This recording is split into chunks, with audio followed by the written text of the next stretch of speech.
Hi, my name is Sam Lee. Today I'm presenting Lab 3, Black Hole. The goal of this lab is to analyze the motion of a unique star trajectory to find the net force on that star at any point.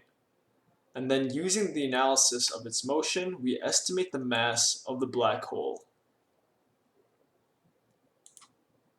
Fundamental concepts in play here are gravitational force Fg equals g m1 m2 over r squared, Newton's second law that F net is equal to change momentum, and that momentum has both perpendicular and parallel components.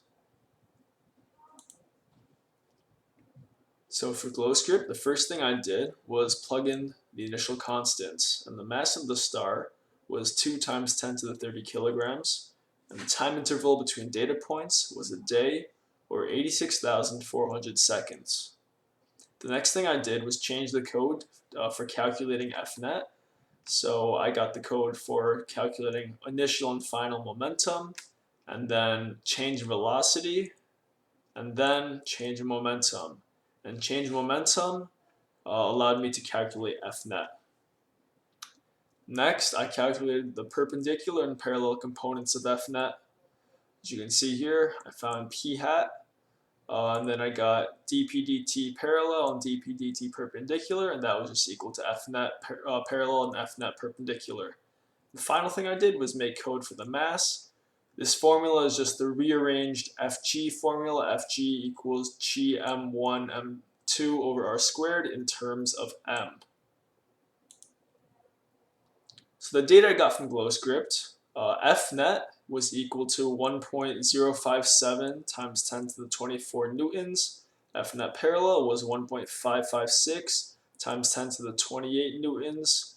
And Fnet perpendicular was 9 times 10 to the 28th newtons. And the average mass I got, so this table right here is what I plugged into Excel. These are all the values that I got from GlowScript, and I averaged these and I got 1.7 times 10 to the 29 kilograms. So what does this mean? This question, how is Fnet and its components different from change in momentum and its components?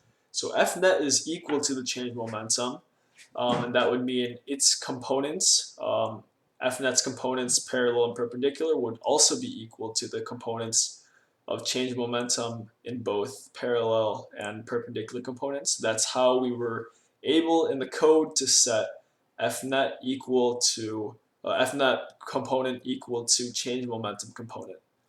The only difference here in our circumstance is that with our data we can calculate momentum, but we aren't given the necessary initial values to calculate Fnet, and that's where Newton's second law comes into play. We're able to calculate Fnet knowing the change in momentum. So what if we had a new black hole replacing our black hole with a known mass, and the trajectory had the same exact orbit? So we would actually not be able to tell the difference here, because if the orbit was the same, exactly the same, and the distance from the black hole to the star at every point was the same, then the gravitational force must also be the same at every single moment. And this would mean that the black hole would actually have to have the same mass as the one we did before.